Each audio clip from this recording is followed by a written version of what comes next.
This is K.M. Weiland, and you're listening to the 110th episode of the Wordplay Podcast.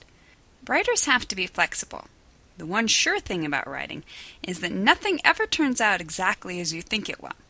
I was pretty darn positive that I was going to be able to stamp finished on my first draft of The Deepest Breath this week. I wrote the final chapter and had my fingers hovering over the keyboard, ready to type the end.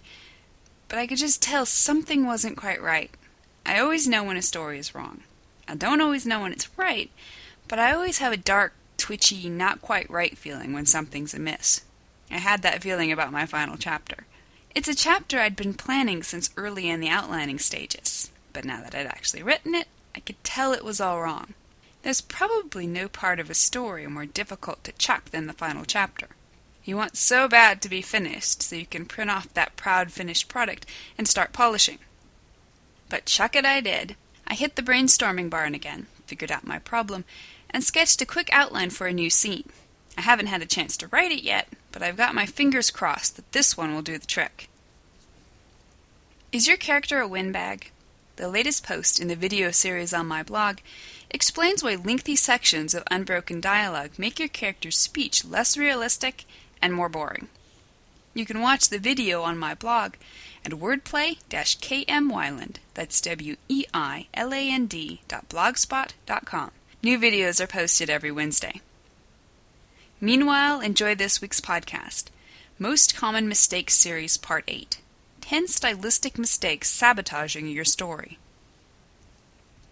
In writing, the little mistakes are often the big mistakes. Make sure you're not letting any of these potentially tragic gaffes sabotage your reader's trust in your competency. Articles. Articles, such as the, an, and a, should not be capitalized in a title except at the beginning. Double spaces. No need to put 2 spaces between sentences. This rule is a holdover from the days of the typewriter.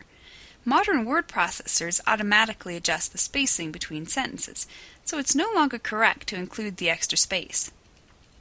Ellipsis.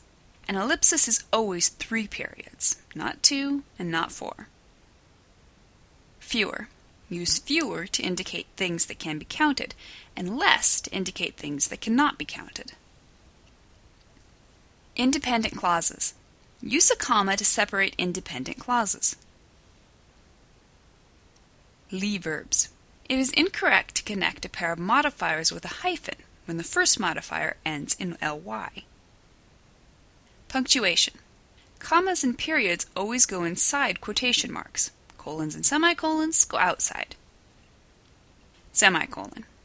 Use a semicolon to divide items in a list when one or more of those items contains a comma. Speaker tag. Unless the action beat interrupts a dialogue sentence, or unless you're following the dialogue with a speaker tag, he said, she said, don't end dialogue with a comma.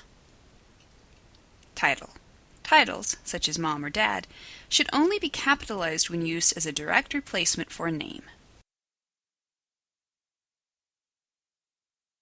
Thank you for listening to the Wordplay Podcast.